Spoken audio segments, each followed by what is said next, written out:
We need to replace this fitting right here, and if you look at it, there is not really any way to hold on to it. So we need to make a tool to take this out. And so what I want to do is show you how to make a tool for this, but also show you some of the tools that I've had to make throughout the years and show you how important it is that you need to learn how to make tools. We're going to use this through here like this as a display for our design for our tool. You notice how there are 2 notches right here, and you know, that's just however big the inside of this one is. There's another one down here, same thing. You've got 2 notches on both sides of that. This is just a larger one. So what we need to do is make a tool that is going to fit inside of here, but have something that will have notches on it. That way it can hold the fitting with the notches. While we're talking about making tools, you can see the tool that I made here. Nice little stand to hold my lower unit. 2 screws, a piece of wood, and the lower unit just kind of fits in the gap in the skeg. So that's what holds the lower unit. Nice way to create something to hold your lower unit. But we're going to be using this piece of wood right here. I'm actually going to chop this off to make it flat, and then we need to do some whittling to get this down to the size that'll fit inside of our fitting there on the boat. A couple tools that I've made throughout the years. Here is some adapters, usually for lower units. So once you pull the lower unit off of the boat, you can see on the water pump housing there is a hole there, and so you need a various size hoses because there's a pipe that fits down into here. Being this pipe right here, which is our water tube, and that's what gets water up into the power head. And that's what that looks like on the lower unit. And so sometimes you want to hook water up straight to that pipe, and so I've made a bunch of miscellaneous ones that'll hook straight to a garden hose, and then the end of them are just built for miscellaneous tube sizes that will then fit over that water tube, hook it to the garden hose, and then you can put water straight there. Same thing, you can cap them, so that way if you don't want any water to come out. But just a couple of things that I've made throughout the years. This one's pretty interesting. This is just a bolt with a grease fitting stuck on it, used for Yamaha cowling latch handles. Take the one bolt out, put this one in there, put a grease gun on there, and you can inject grease into the handle, and that's a good way to grease your handles. All right, there we go. That's a pretty good start to our tool that we need to make. I basically just took a Sawzall and kind of whittled it down. Probably gonna need to do a little bit more to get it smaller. We need this to be fairly round to stick into the hole, and we'll go test this in a second. But let's look at a couple other tools. This simply was used to hook 2 air hoses together to fill an air tank. So one here, one there, and you have continuous air filling. Here is a couple of electrical connectors that I made. This is just for doing an injector test. You can click this to the battery, put power to an injector. Testing a FSM on a Mercury. This will test the high pressure pump, the lift pump, and then your float switch. So you can hook this straight to the engine and be able to test all of those components. Sometimes you need to cut wrenches and grind them down to fit into areas. Not exactly sure what exactly I made this for, but you can tell, just grind it down so that way it'll fit. Sometimes you got to cut them in half to fit into a small area. Flare wrenches are really useful because they will give you a really good bite on a 6-point. This I use for a pinion nut on a gear case. Just had to grind it down so that way it would fit into the gear case to hook on to that pinion nut.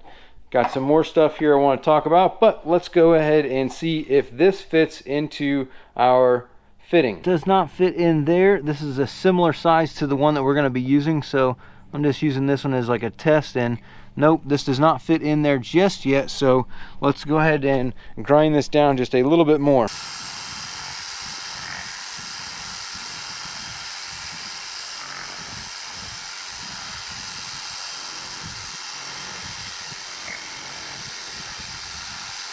There we go. Look at that. That is starting to look like it's going to fit pretty nice. I need to shave it down just a little bit so I can get more of the neck up in there, because that's as far as I can get as of right now. A couple of spots on there. That's all that's getting fed in there. So let me just get a little bit more off of there, just a hair more.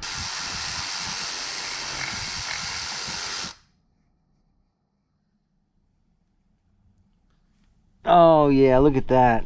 Now that is nice.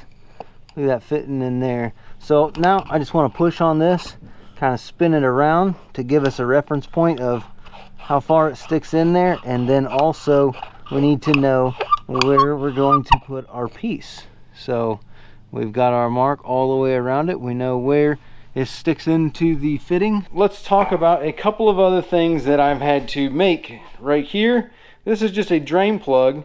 Took a grinder and cut lines in it, and so this will clean out the threads of your drain plug. So if you have problems with your drain plug starting to corrode, you can just get another plug, cut the lines out of it, and you have made yourself a thread chaser that you can stick in there.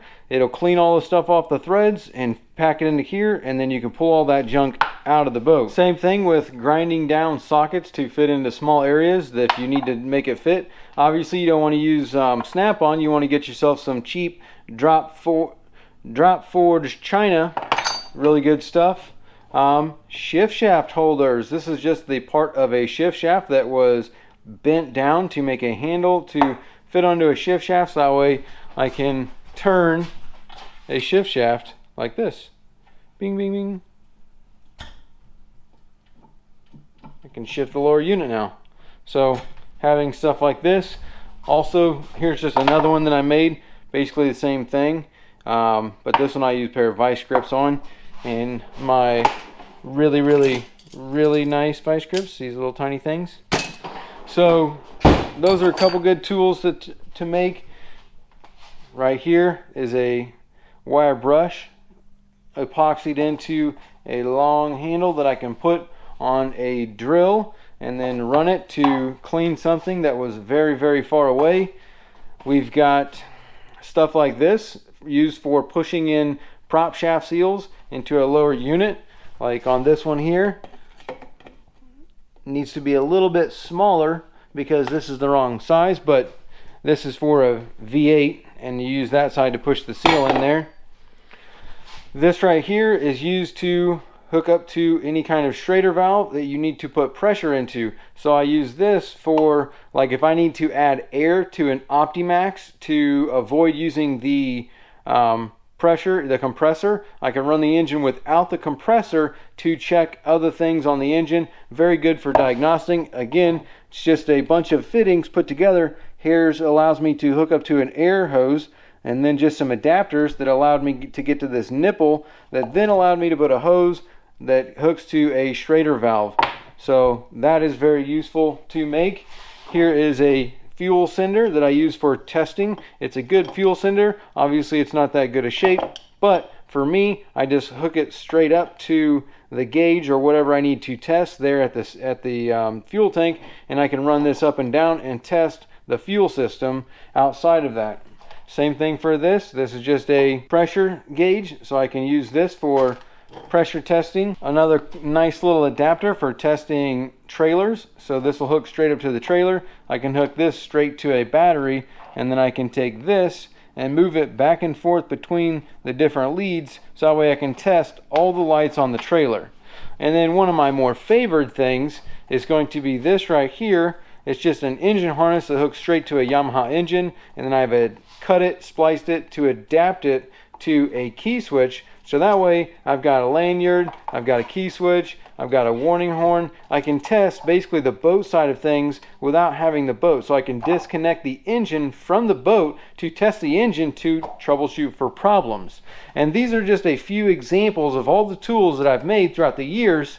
And let's move on to getting our last little thing done on this, so that way we can try and take out the fitting that we need to take out there on the boat. So you see we've got our line here. Now all we need to do is get something through this that will hold those notches. And what I like to do is drill a hole in this, and then we're going to use a piece of metal to stick through it. Here is our piece of metal, and we just need to stick it here to see how far we need to make it. So I need it to be about that long right there. So now let's take this into the vise and make this piece of metal that long.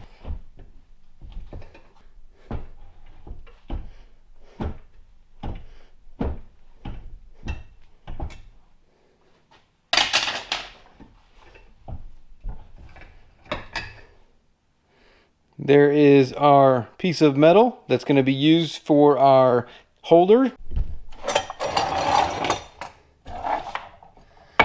Now all we need to do is drill a hole through this to hold it. So we're going to go just inside of our mark, and you want to go straight through. Now we can take our piece of metal, stick it right there. Well, that hole isn't very straight.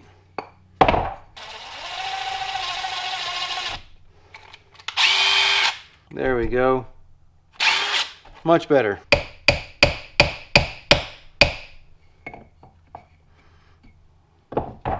And there we go. Now we've got our, it's a little off, but got our two pieces that stick out to the side. So now let's go see if this fits in our fitting. Yeah, look at that. So now we can actually hold this fitting in order to take it out. Obviously you can play around with the distances. If this is a little too far sticking out on one side, or if it's not exactly straight, you can, you know, grind this down a little bit to make it a little bit thinner. So now let's go take this and see what it looks like on the fitting that we actually have to take out. So coming up here, boom. So that is perfect. Since we're replacing this fitting and it doesn't have those tabs, all we got to do is take like a flathead or something and pop a hole in there, and then that way we can hold this fitting and take the nut off from the back. So now let's get to the back of this thing and see what we're working with this space. It is going to be super tight. Looking at this, it's going to be a 90 degree. So you've got that right there, and it comes over as a 90 and then comes down to this fitting. So that is definitely might be a complication. We might not even be able to do this because you might have to cut this whole fiberglass piece out in order to you know, get access to everything back there. But we're going to take this back panel apart and see what we look like.